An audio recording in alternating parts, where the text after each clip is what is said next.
Good morning, ladies and gentlemen. Welcome to Masco Corporation's fourth quarter and full year 2025 conference call. My name is Danny, and I will be your operator for today's call.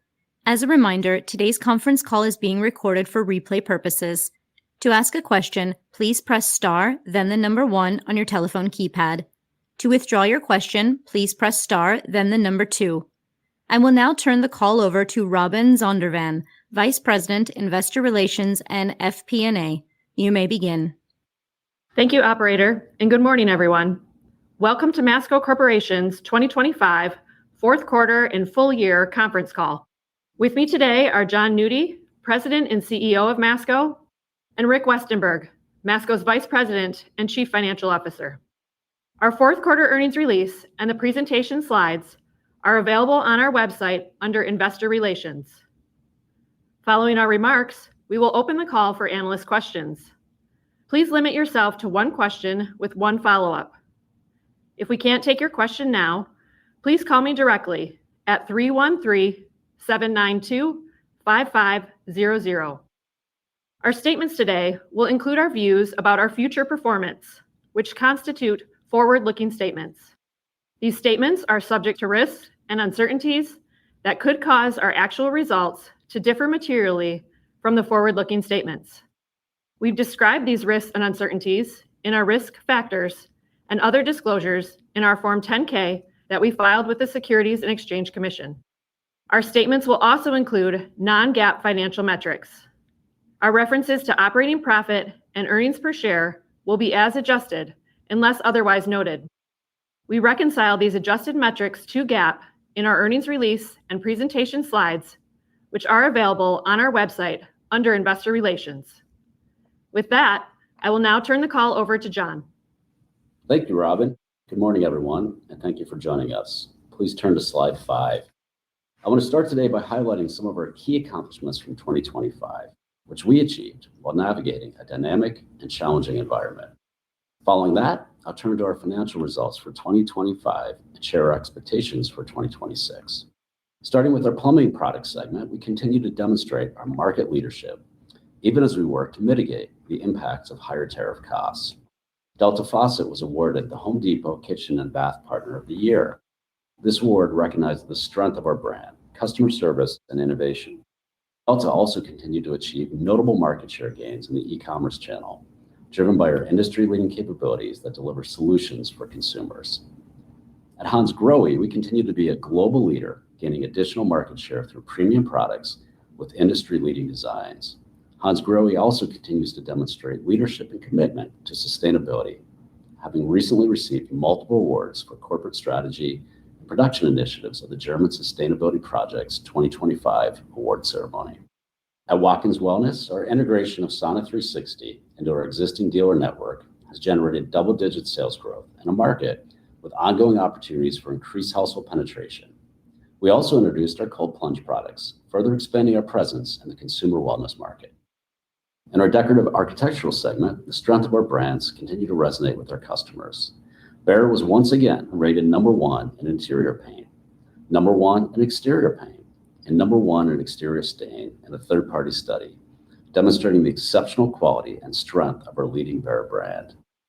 Our continued strategic alignment and partnership with the Home Depot led to our recognition as Supplier of the Year for the paint department in the United States and Canada, and Interconnected Partner of the Year in Mexico.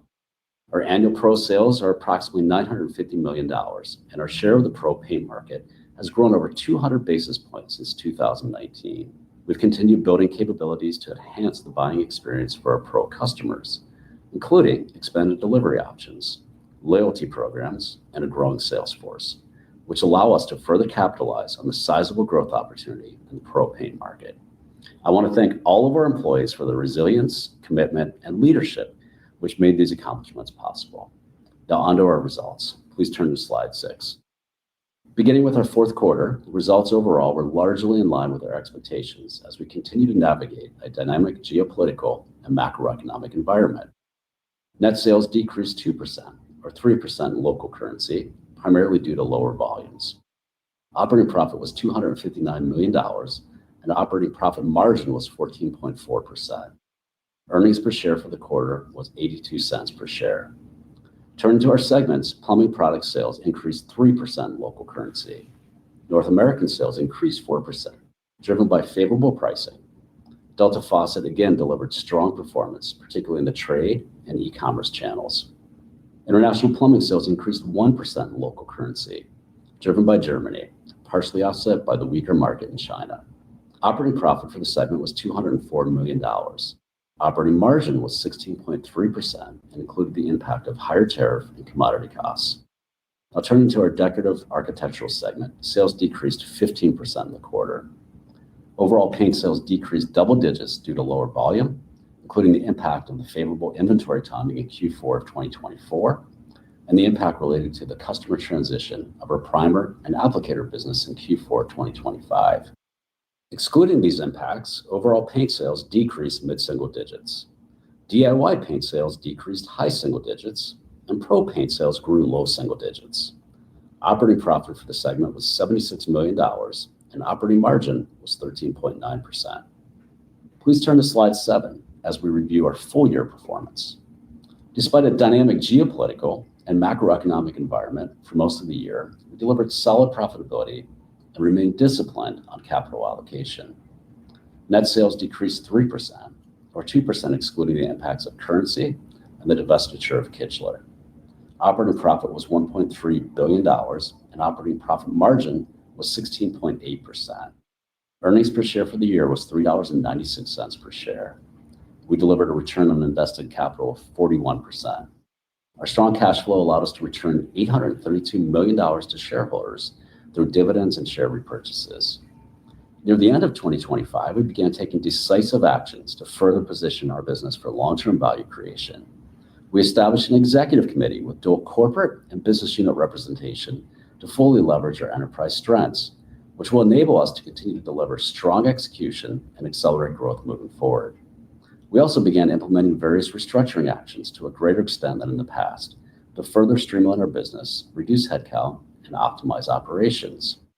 We incurred approximately $18 million in charges related to these actions in the fourth quarter of 2025, and we expect to incur approximately $50 million in additional charges in 2026. We anticipate the savings generated from these actions will fund additional growth initiatives and contribute to future margin expansion. As we move into 2026, we're announcing the integration of Liberty Hardware into Delta Faucet Company.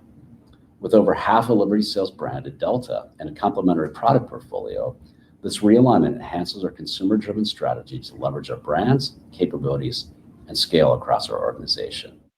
As a result of this integration, Liberty Hardware, which was previously reported in the decorative architectural products segment, will be reported within our plumbing products segment moving forward.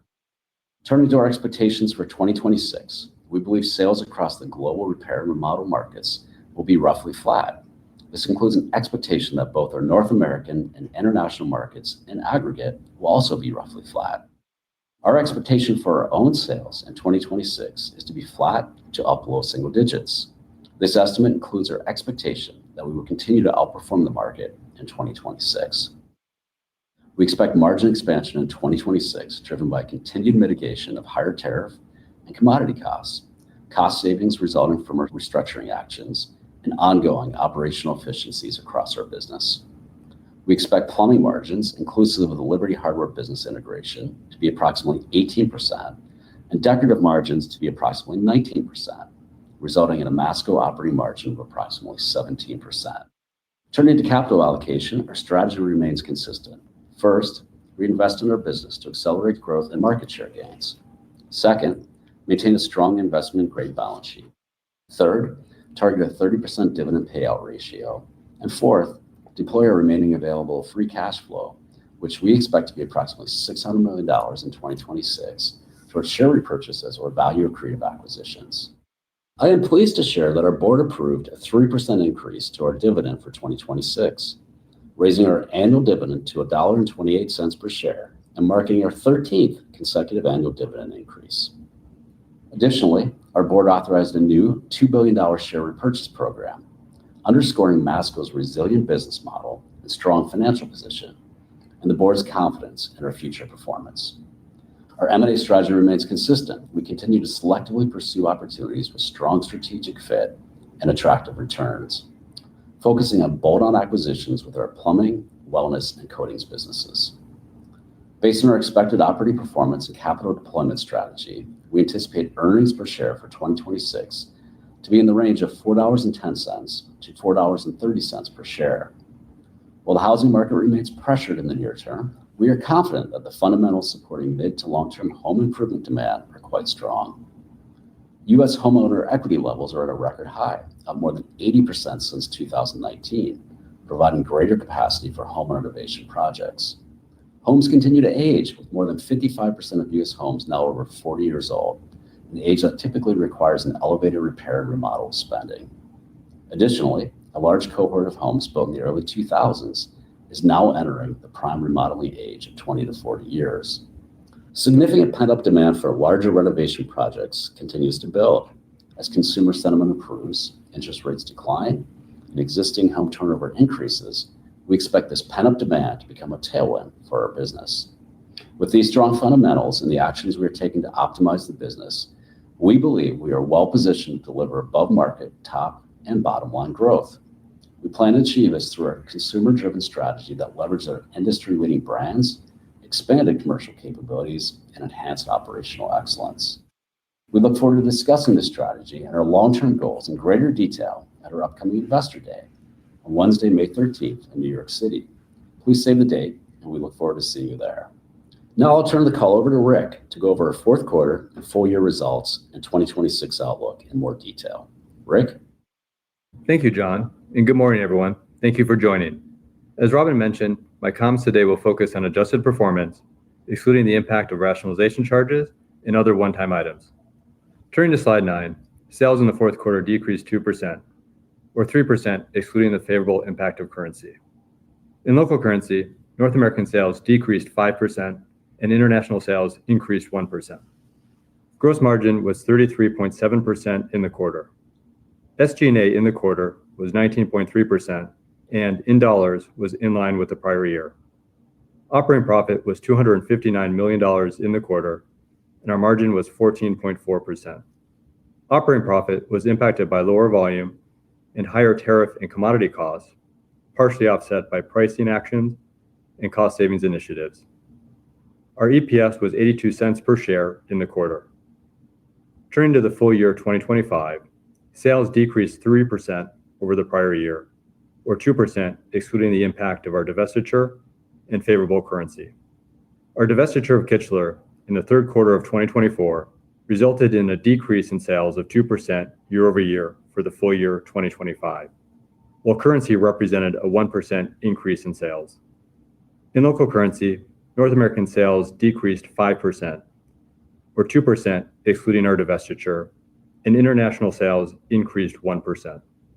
Gross margin was 35.5% and was impacted by higher tariff and commodity costs. SG&A as a percent of sales was in line with the prior year at 18.7%. Operating profit was approximately $1.3 billion, and operating margin was 16.8%. Lastly, our EPS for the full year was $3.96 per share. Turning to slide 10, plumbing sales increased 5% in the fourth quarter, or 3% excluding the favorable impact of currency. This growth was largely driven by pricing, which increased sales by 5%, partially offset by lower volume. In local currency, North American plumbing sales increased 4% in the quarter. This performance was primarily driven by solid growth in our Delta Faucet and Watkins Wellness businesses. In local currency, international plumbing sales increased 1% in the quarter.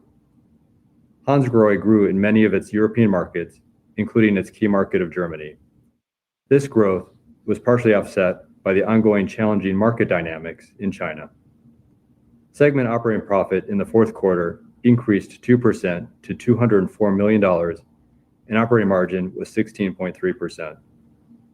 Operating profit was driven by cost savings initiatives and pricing actions, partially offset by higher tariff and commodity costs and lower volume.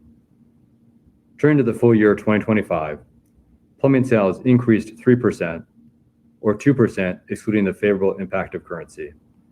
Favorable pricing contributed 3%, partially offset by lower volume, which decreased sales by 1%. In local currency, North American plumbing sales increased 3%, and international plumbing sales increased 1%. Full-year operating profit was $904 million, and operating margin was 18.1%. Turning to slide 11, decorative architectural sales decreased 15% in the fourth quarter. In the quarter, total paint sales decreased double digits due to lower volume. Volume was impacted by the favorable inventory timing in Q4 of 2024, as well as the impact related to the customer transition of our primer and applicator business in Q4 2025. Excluding these impacts, overall paint sales decreased mid-single digits, with pro paint sales growing low single digits and DIY paint sales decreasing high single digits, in line with our full-year performance.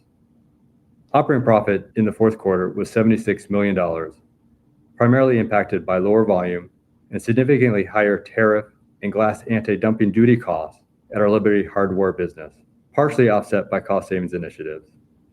We continue to take proactive actions to mitigate the impact of tariff and duties and have announced the integration of the Liberty business into Delta Faucet Company. We believe this integration will provide a significant opportunity to further optimize the operations and improve the profitability of Liberty as we leverage the capabilities and scale of the combined business. Operating profit margin was 13.9% in the segment. Turning to the full year 2025, sales decreased 14%, driven by our Kichler divestiture and lower volume, which decreased sales by 6% and 8% respectively. Excluding the impact of the prior year inventory timing benefit, pro paint sales were up low single digits and DIY paint sales were down high single digits for the year. Full year operating profit was $457 million and operating margin was 17.8%. Turning to slide 12, our balance sheet remains strong, with gross debt to EBITDA at 2.1 times at year end. We ended the year with $1.6 billion of liquidity, including cash and availability under our revolving credit facility. Working capital was 16.7% of sales at quarter end.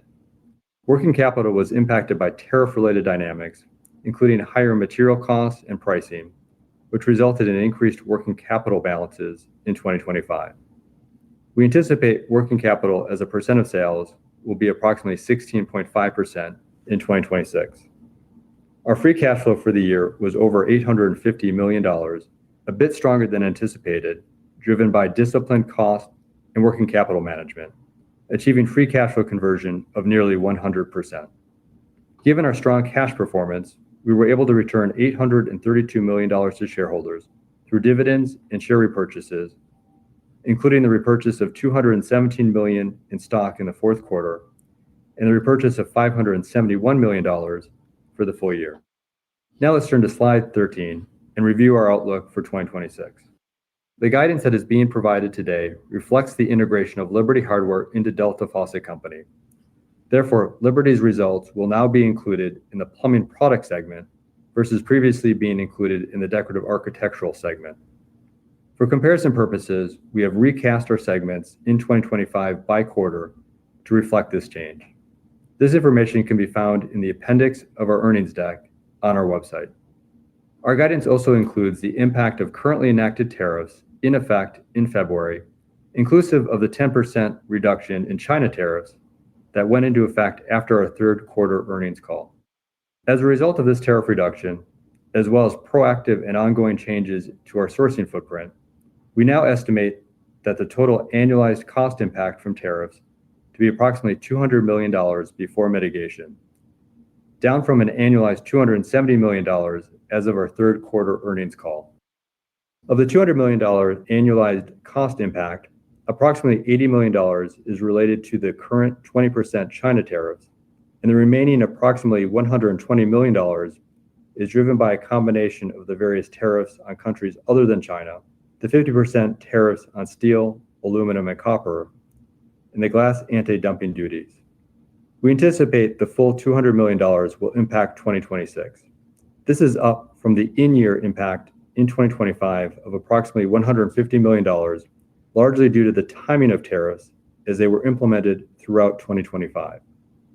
Our teams continue to actively work to further mitigate these costs and recover the cost and margin impact through a combination of levers, These include cost reductions, continued efforts to change our sourcing footprint, and pricing where necessary.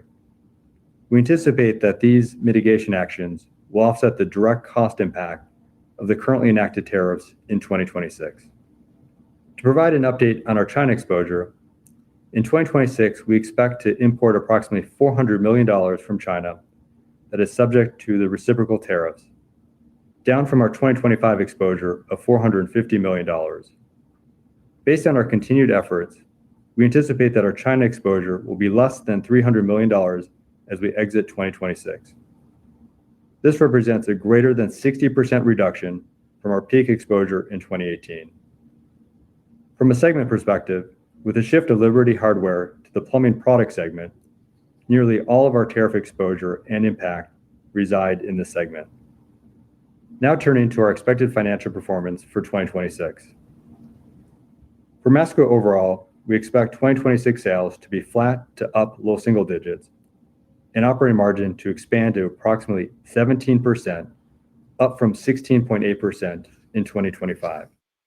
Our 2026 sales guide reflects an assumption that the global repair and remodel markets in aggregate will be roughly flat. As we think about the cadence for the year, excluding the impact of currency, we expect sales to be roughly flat to slightly up in both the first and second half of the year.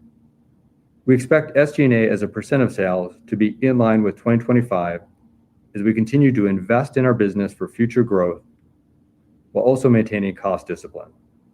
Also, as it relates to operating margins, given the timing of tariff impacts, which largely impacted our results in the second half of last year, we anticipate total Masco margin contraction in the first half of the year, with expansion expected in the second half as we lap the tariff impact and as our mitigation actions continue to take hold. In our plumbing segment, we expect 2026 full-year sales to be up low single digits. We anticipate the full-year plumbing margin will be approximately 18%, up from a comparable 2025 margin of 17.6%. Margin expansion will primarily be driven by pricing discipline, operational efficiencies, and continued cost savings initiatives. In our decorative architectural segment, we expect 2026 sales to be roughly flat with the prior year. We expect our pro paint business will increase mid-single digits, and our DIY paint business will decrease mid-single digits. We anticipate the full-year decorative architectural margin to be approximately 19%, relatively in line with a comparable 2025 margin of 18.9%, with a continued focus on cost savings initiatives. With regards to capital allocation, we expect to reinvest approximately $190 million through capital expenditures, to pay a dividend of $1.28 per share, up 3% from our 2025 dividend, and to deploy approximately $600 million toward share repurchases or acquisitions in 2026. Finally, as John mentioned earlier, our 2026 EPS estimate is $4.10 to $4.30 per share. This assumes a 202 million average diluted share count for the year and a 24.5% effective tax rate, which is consistent with our 2025 effective tax rate. Additional financial assumptions for 2026 can be found on slide 16 of our earnings deck. With that, I would like to open up the call for questions. Operator?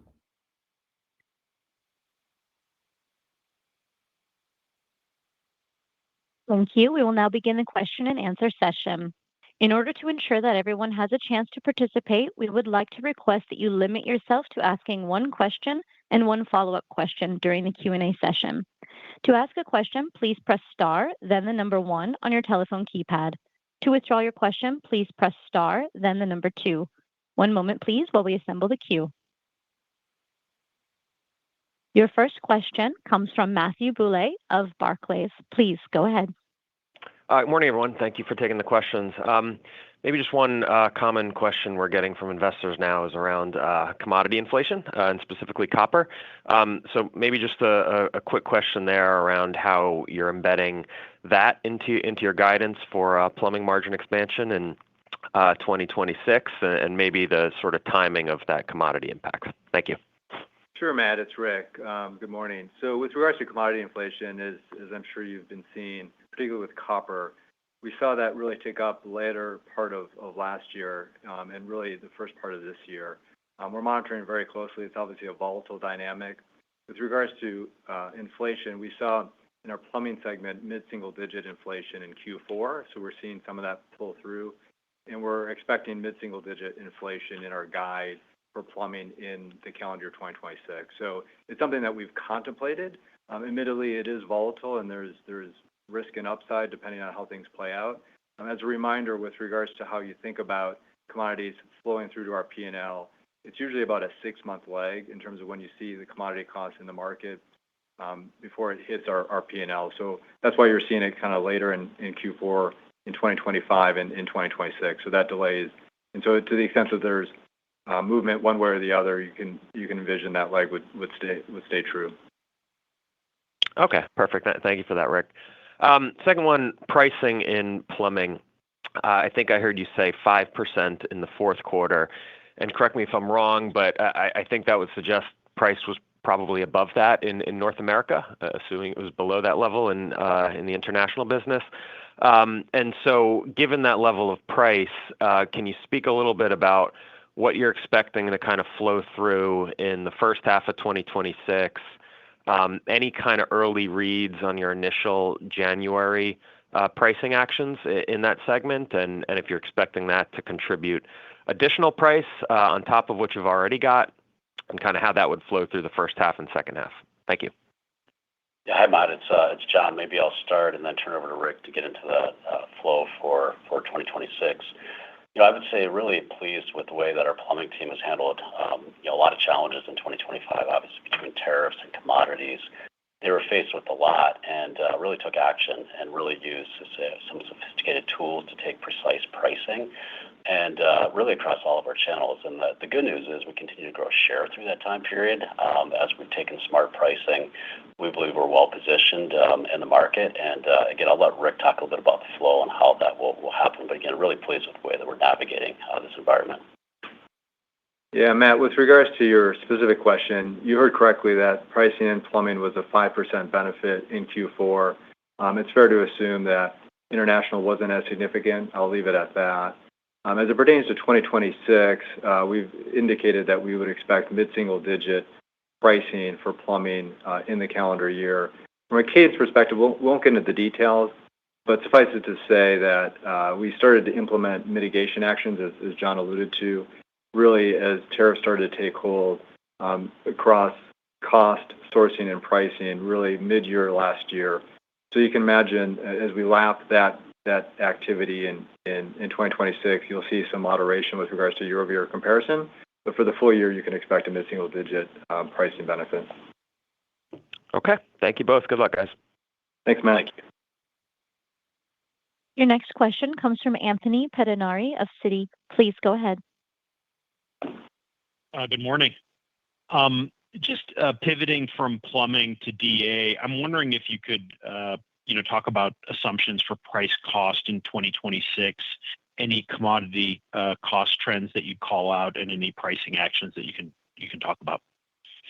Yeah, absolutely. This is John. As we look at DAP, we are seeing some upward pressure on cost.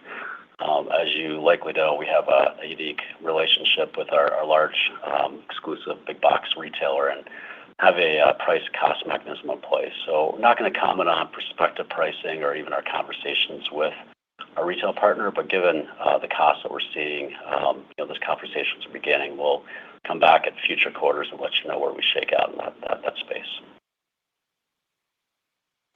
Okay. And then in terms of DIY, I think you guided down mid-single digits. Are there any kind of big picture thoughts you can share in terms of, the volume pressure in that business? And, how much of it might just be a sort of a secular shift from DIY to pro? So maybe, demand is not being destroyed. It's just being kind of shifted between the channels. I just kind of, as you look back at the last, 3-4 years, can you give us some context and how that informs your expectations for 26? Yeah, absolutely. So this is John. It's certainly been dynamic for sure. We do know that existing home sales correlate highly with DIY paint. And it makes sense. When you go to sell a home, you tend to paint it, and when you buy it, you tend to paint it again to put your own mark and style into the home. So as existing home sales were at 3 or 4 decade-year lows, and then in 2025 it was challenging, and we saw that obviously in the previous years as well. As we look forward, we know that we have a strong DIY brand. We're one of the share leaders. We have amazing quality at great value, and we think we can actually tell our story better just to make sure that we get our continue to grow share in the DIY market. The space that we're very excited about is the pro market. When you look at that segment, it's the biggest single segment Masco competes in. It's over $10 billion, and it's grown nicely, really over the short, medium, and long term. And we have a relatively small share. We have less than a 10 share. Really proud that we gained 200 basis points of share since 2019. But we are squarely focused on growing that at the differential rate. And the good news is the Home Depot, our retail partner, is very squarely focused on the pro as well. So we're working to take friction out of the experience for the pro, things like order online and pick up in store, which is available now. Order online and have it delivered to the job site, which we can do now. The Home Depot is trialing some trade credit, which we think will make a real difference. And then we can continue to increase the number of both outside and inside sales reps we have focused on the pro. So regardless of where the market goes, we like our ability to play both in DIY, where we're very strong today, and then we think there's a tremendous amount of upside in pro. And we'll continue to invest in that space, and again, very aligned with our retail partner in that initiative. Okay, that's helpful. I'll turn it over. Thank you. Next question comes from Stephen Kim of Evercore ISI. Please go ahead. Yeah, thanks a lot, guys. Appreciate all the color so far. I guess in your guide for fiscal 26, can you give us a sense for what your expectations are for existing home sales and just anything else relevant coming out of the housing market specifically in your outlook? Hey, Stephen, good morning. So we've got pretty modest expectations with regards to some of the macro drivers.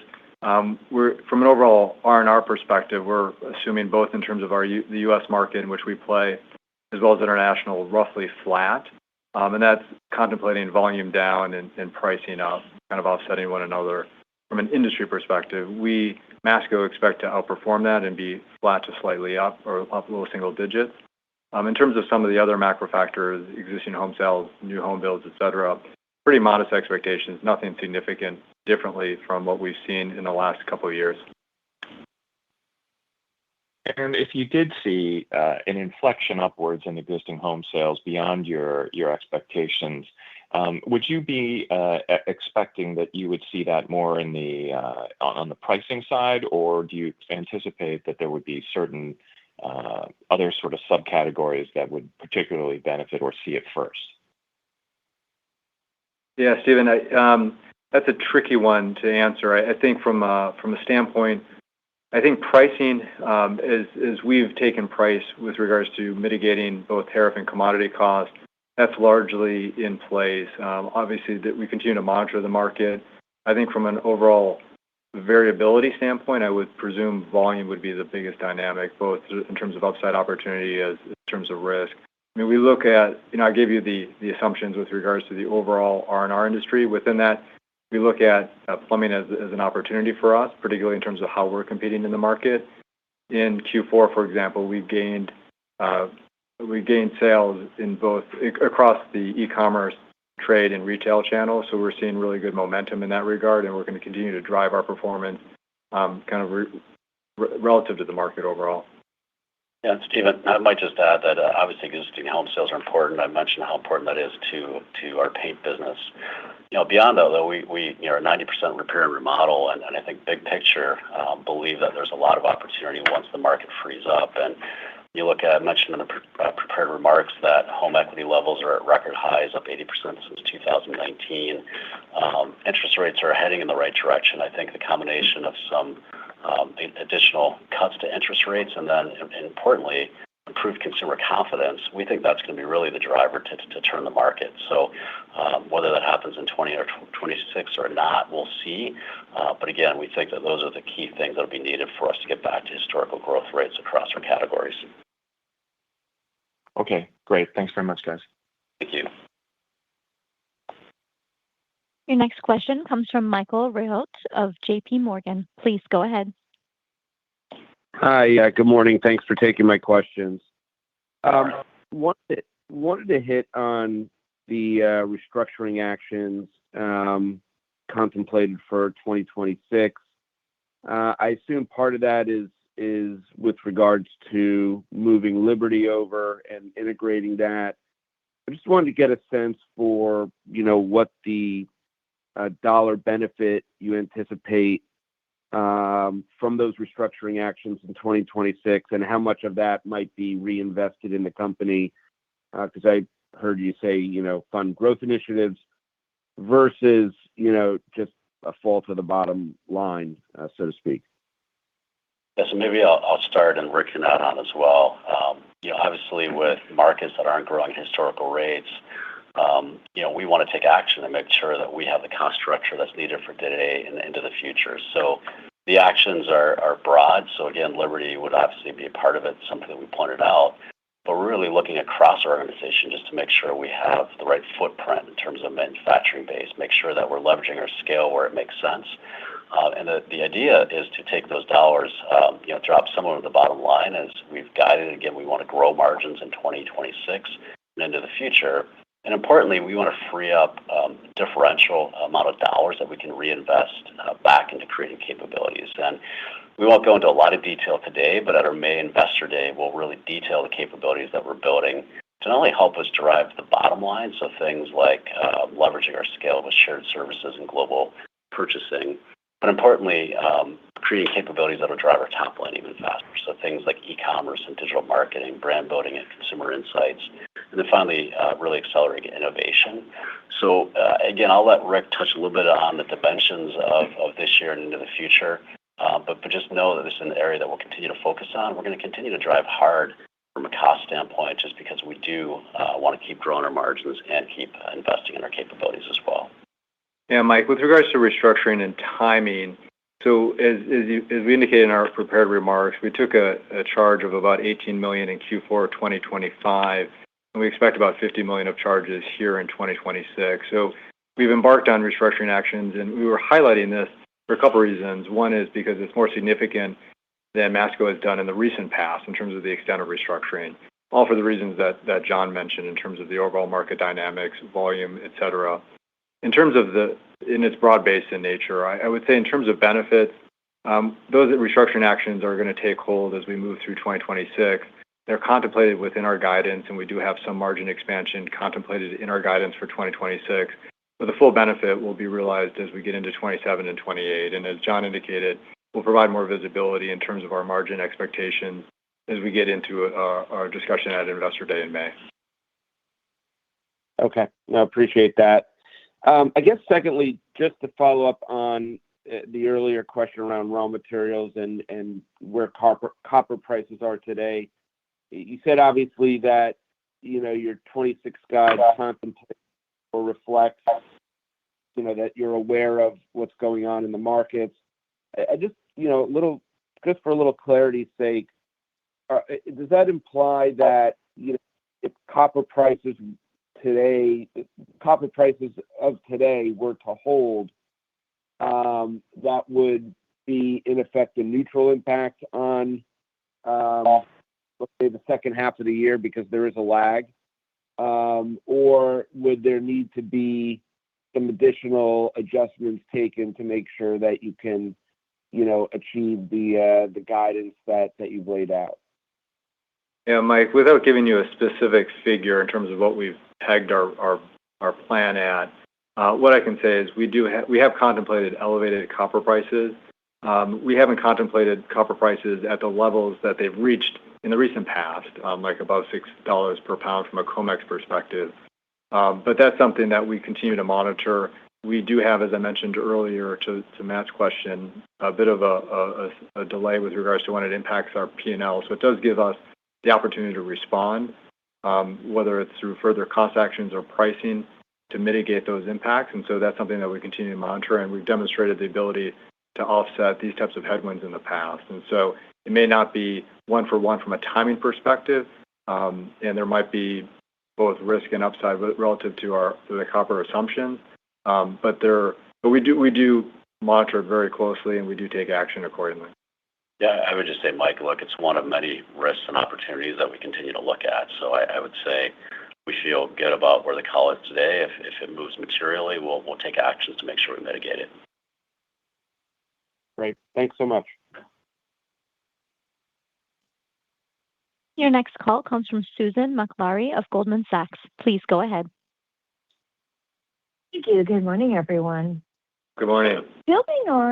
Good morning. Building on your recent comments to Mike's questions, can you talk a bit about the executive committee that you formed there? Some of the initiatives that you're going to be really focused on as you think about driving that growth, and anything specific that we should be focused on for 2026 as it relates to that? Yeah, Sue, this is John. I'm happy to take that question. I'm excited about the new executive committee, and really it was designed to do two things. One, allow us to get closer to the business. As we all know, the world's moving faster than ever before, including our consumers and customers. And we wanted to bring our 4 big BU leaders onto the senior team of the company. That's the first time we've done that at Masco. Their businesses make up more than 80% of our total business. And we meet at least weekly. We talk about what's working, what's not, where there's challenges, and we're flowing resources to those challenges more quickly than we have in the past. And again, just being really in touch with the business is what we're shooting for. In addition to that, Bear is now reporting directly to me as they deal with our largest customer. I think that helps with decision making. It helps me be really in tune with what's happening on that important business as well as with our most important and largest customer as well. In addition to that, the goal is to leverage our scale better. Masco has a long history of driving a lot of success. We've done that in a very decentralized way. And what I would say is I don't plan to centralize this company. That's not the goal at all. But the goal is to really leverage our scale where it makes sense. And to do that, we need to make sure that we do it in a smart way. So as we build these strategies to leverage our scale, having the business unit leaders be a part of the strategy development, and then obviously the execution as we go to market and deploy these capabilities, things that I talked about, like digital marketing and e-commerce and brand building and consumer insights and innovation, having them to be a part of the development, I think is really important. So our goal is to keep doing what we've done historically from a margin standpoint, keep driving margins, but probably grow a bit more quickly on the top line, and bringing this growth mindset to bear is what we're trying to do as an executive committee. Yeah, okay, that's great color. And then turning to the cash flow side of the business, you guided for working capital to come down a bit to 16.5% of sales this year. Can you talk about the path of getting there, further potential upside to that as conditions perhaps normalize? And then how we should be thinking about what that means for overall cash generation and the uses of that cash? Sure, Sue, it's Rick. So with regards to working capital, as you may recall, and I believe I mentioned this in my prepared remarks as well, 2025 working capital was adversely impacted by the tariff dynamic. And what I mean by that is a couple of fold. One is as cost bled into our inventory and as pricing bled into our receivables, that inflated our working capital ratios. Also, from a payment timing perspective, tariffs are due on shorter payment terms than our regular vendor payables. And so that shortened our payable days as well. And so those impacts took hold in 2025 and were adverse impact in terms of our working capital dynamics. In 2026, we expect more of a return to normalization. There'll be some residual implications, of course, for the tariffs, but 16.5% is more of where we've run historically. And so that's more of a normalization, I would call it, with regards to our working capital. From an overall cash allocation perspective, our capital allocation framework, as you know, has not changed. And we're consistently deploying capital as we've done in the past. And that's number one, first and foremost, investing in the business. And we guided to an expectation of approximately $190 million of capital expenditures in 2026. Second is an investment-grade credit rating, which we have securely in place. Third is a relevant dividend. And as John and I both mentioned, we got support from the board to increase our dividend 3% to $1.28 per share for 2026. And then all available cash that we don't deploy to capital investments or to the dividend are available for share buybacks or M&A activity. And we indicated our expectation is that number would be about $600 million for 2026. Okay. Thanks for the color and good luck with the quarter. Great. Thanks, Sue. Thanks, Sue. Your next question comes from John Lovallo of UBS. Please go ahead. Good morning, guys. Thanks for taking my questions as well here. The first one, just on Liberty Hardware, it looks like the operating margin was kind of mid to high single digits in 2025, and I'm sure that was impacted by tariffs, but that compares to sort of 16 to 17% in 2024. So I guess the question is, what are your expectations for Liberty Hardware margin embedded in the plumbing outlook? And can you remind us why this business is still considered core? Sure, John, it's Rick. So we typically do not comment on individual business unit performance, but obviously with the shift of Liberty Hardware from our decorative architectural segment to our plumbing segment, it creates a bit more visibility.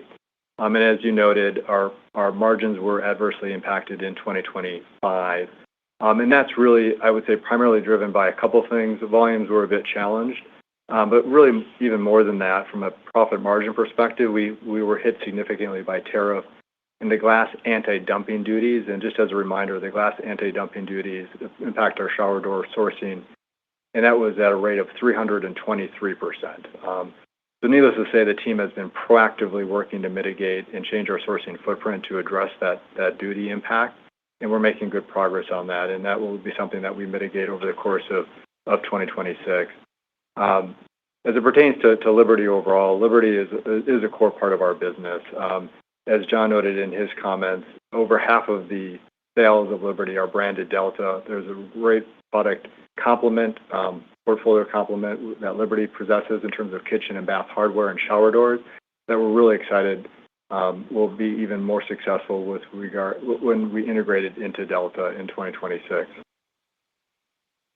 Got it. And then on the paint sales side, I think you guys talked about paint being down 15%, but you called out a couple sort of one-time items, if you will, the inventory timing and the customer transition of primer and applicator businesses. Can you just help sort of break out the impact of each of those two factors in that number? Sure, John. So you're right. We identified a couple of items that provided a bit of impact in Q4. What I would say is not new news is the inventory channel build in Q4 2024 that we experienced, and we had flagged as a favorable impact in Q4 2024 and an unfavorable comparison as we look at Q4 2025. That had about a mid-single-digit impact in terms of our volume and sales for the business on a year-over-year basis. And then with regards to the transition of the primer and applicator business from one of our customers, that had about a single-digit impact in terms of sales in the quarter. So we thought it was appropriate to adjust those out as it pertains to providing a more representative picture of our performance during the quarter. And our performance during the quarter, quite frankly, when you strip out some of those impacts, is in line with what we saw through the course of the calendar year 2025, which was down high single digits in terms of DIY and up low single digits in terms of pro. And we expect, as John and I have articulated, an improvement in that trend rate as we move into 2026 in terms of overall paint sales being roughly flat year over year, with DIY down mid-single digits and pro up mid-single digits. Got it. Thank you, guys. Sure, John. Thanks, John. Your next question comes from Sam Reid of Wells Fargo. Please go ahead. Thanks, everyone. Just wanted to circle back on the mid-single-digit plumbing pricing for 2026. If you could just disaggregate in your outlook between wholesale and retail channel pricing, would just love some perspective on how potentially those retail conversations are going, and also just how you might be managing price gaps that might be evolving between wholesale and retail and plumbing. Sam, this is John. I'll take a crack at this. So, I would say in terms of pricing and plumbing, we feel good about where we are today, and the conversations we have with customers are being constructive. As you can imagine, customers don't love pricing no matter the environment, so we always have to give good justification for it. We're working through that as we speak right now. We won't get into channel by channel. It's just not something that we really guide to. But I can tell you that we're putting some good discipline in place in terms of our strategic revenue management approach, and that means just having strategies by channel, making sure that we have a good idea of price elasticity and where we stand versus our competitors. And I think at the end of the day, what you really want to do is keep growing your business while you take price. And clearly we're doing that. We're growing nicely. We're growing share in the category. Part of that is just being competitive, which we believe we are, and it's also about building your brands and about innovating. So we feel good about where we are from a pricing standpoint for sure, but more importantly, just a business standpoint, particularly on our plumbing business in North America. Our Delta team, I think, did a fantastic job in 2025, navigating an incredible number of headwinds, and we really like where we stand today. That helps. And maybe switching gears to paint, I believe in the prepared remarks, one of you mentioned job site delivery as being a lever for the paint business. Would just love to understand how widespread job site delivery is today, perhaps the runway, and then any color on who's paying for some of the outside trade representatives. Is that being split with Home Depot, or are you bearing those costs on the paint business? Thanks. Yeah, absolutely. So in terms of order online and deliver the job site, that's something that's expanding. We start in our big markets where there's density of stores, because we in many cases set up micro distribution sites that help with that distribution. So we think that there's plenty of runway left there. I won't give you a percentage, but again, I think it's early to mid innings on that ability to take friction out of the system for pros. So more to come there. And the second part of the question was just on the economics of your outside representative. Yeah, I would say, again, without getting into a whole lot of detail, I would say it's a true partnership, one that goes back 43 years with the Home Depot. And in terms of how we get after this, some of it's joint, some of it's, we invest. I would say it really depends on the initiative. But we like this business a lot. We're not talking about, certainly we're talking about 2026 and what we have to do to bend the curve. Importantly, we're talking much longer in terms of the horizon and what kind of investments we need to make ourselves, what kind of investments we're going to make jointly to really grow this business into the future. And I've been incredibly impressed with the relationship that's developed over obviously a long period, and importantly, just the candor back and forth in terms of what's working and what's not. And I have a lot of confidence that we're going to get to a better place on paint starting in 2026 and then really accelerate from there. And the last thing I would mention is we made some leadership changes at Behr over the course of the last few months as well, and really pleased with the focus and the attention and what's happening at that BU at this point. So I'll leave it at that. Thanks, Sam. Thanks, guys. Your next question comes from Trevor Allison of Wolfe Research. Please go ahead. Hi, good morning. Thank you for taking my questions. Another question on Dec Arch here. Margins came in a little weaker than what you were expecting in the quarter. Was that primarily volume related or drove the weaker margins? And then just given the lower starting point as we exit 2025, how should we think about the cadence of Dec Arch margins throughout the year in 2026? Yeah, Trevor, it's Rick. So in terms of the operating profit margin implications in Q4, it was impacted by really a couple factors. One is volume. And as we articulated, there were a couple of impacts that we highlighted in Q4. Obviously, the Q4 2024 higher inventory in our channel, and then the customer transition in Q4 25, and then just the overall market dynamics. So volume, for a number of reasons, was impacted. And then in 2025, just as a reminder, Liberty Hardware is still part of that segment. And that was adversely impacted, as we talked about, by significant tariff in the 323% glass anti-dumping duties.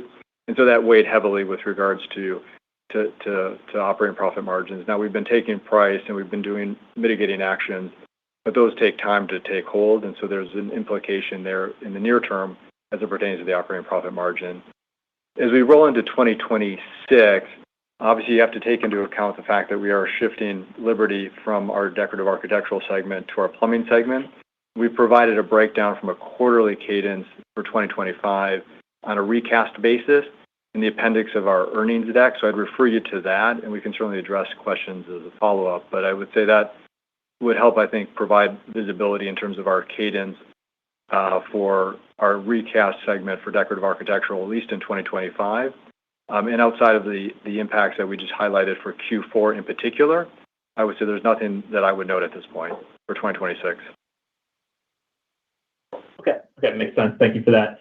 And then you talked about your expectations overall for the market in 2026. Can you talk about how you think Watkins performs relative to your overall plumbing portfolio this year? And then can you remind us roughly the size of that business as you exited 2025? Thanks. Yeah, I'll take a crack at that. So, we typically don't break out BUs within a segment. So, but what I would say is, we really like the space that Watkins plays. Wellness is very much on trend, obviously from a consumer standpoint. You look at the categories that we play, spas and hot tubs only have 5 or 6% penetration in North America. We're the share leader. We have two of the major premium brands in the space in Caldera and Hot Springs. And then saunas are kind of a phenomenon right now. It's only 1% household penetration. If you look at pop culture at all, it's amazing how much people are talking about saunas and the benefits that come with them. So, look, it's been a bit of a mixed market over the last few years. They are bigger ticket purchases. We're exiting the year with momentum from 2025.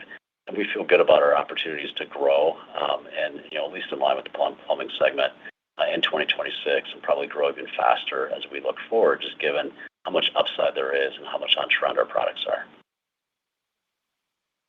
Thank you for all the color. Good luck moving forward. Thank you. Thanks, Trevor. Thanks, Trevor. Next question is from Mike Dahl of RBC Capital Markets. Please go ahead. Morning. Thanks for taking my questions. First one, just to drill down into the plumbing guide one more time. I think if you're up low single digits with mid-single digit price, so you're implying volumes down low singles. I think you ended up the year with volumes kind of closer to flat in plumbing. So can you just kind of dive into that a little bit more in terms of changes in your volume expectations versus what you've seen in recent trends in plumbing? Sure, Mike, it's Rick. And in your dissection of our 2026 guide is accurate. So we are guiding in terms of our plumbing volumes to be down low single digits that are partially offsetting the mid-single digit pricing. We expect overall plumbing sales to be up low single digits in 2026. As we looked at back on 2025 in terms of our performance, we saw some of that pricing take hold in the latter part of the year. But from a volume perspective, we were down, depending on the period, 1-2%. From an overall plumbing volume standpoint. So effectively, we're seeing more of a continuation from a volume perspective in that same zip code. Obviously, we're investing in many areas as John articulated, to grow the business. And so we are cautiously optimistic that we can improve upon that, particularly as we move going forward, and really set ourselves up to capitalize on our growth initiatives and to capitalize when the industry does return to growth, both from a volume and a price perspective. Okay, got it. That's helpful, Rick. And then I guess somewhat similar, but shifting to Deck-Arc, volumes were really down all year. They've been down for a couple of years, and even adjusting for the one-timers. So in terms of just the level of confidence or conviction getting to flat for this year, when it doesn't sound like you're assuming anything heroic from existing home sales, just give us a little more insight into what you've seen in recent trends or the conversations you've had that give you that confidence that will improve back to flat. Yeah, this is John, Mike. I mean, I think 2025 had a lot of challenging comps.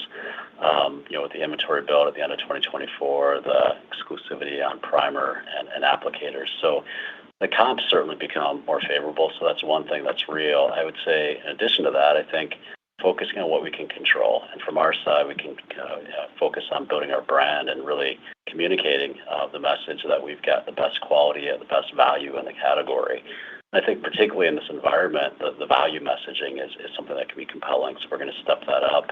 I can also tell you that we are very aligned with the Home Depot in terms of our strategies and really making sure that we get every bit of growth we can out of 2026. So as we talked, we don't think the market's going to necessarily spring back to historical growth levels in 2026, but we feel good that we're going to execute at a high level and certainly see some better trends, just because the comps are a bit easier for us in 2026 as well. Got it. Okay. Thanks, John. Thank you. Your last question today comes from Phil Ng of Jefferies. Please go ahead. Hey guys, thanks for squeezing me in. John, I think you mentioned on your pro paint business with your partnership with the Home Depot, perhaps you're doing a trial on trade credits. Any more color on that? Is that going to be pretty broad base and we could see an uplift this year, or is that more of a 2027 opportunity? And with that partner growing in that pro side of things more broadly, do you see that as an opportunity this year? Yeah, I guess what I would say is we do believe that trade credit's an important unlock with the pro customer. And at the same time, I would say, this initiative is really being driven by the Home Depot, and I don't want to speak for them. So I know we'll be talking more about this. They have talked about trade credit in the past, and I think they believe it's a big unlock as well. So I'll let them comment on just how widespread this is, but I know that for a fact that they believe it's meaningful and it's something that they're very committed to growing over time. Okay, gotcha. And then you commented about some of the momentum you saw in plumbing in 25 with share gains. I think it was on the e-com side and retail. Anything to flag when we look at the 2026? Any new placement in either of those channels or the wholesale channel as well on the plumbing side? Yeah. So I would say, we obviously have good visibility into particularly our retail sets and our plans for the year. And we feel like we're going to have a really nice year in North America at retail.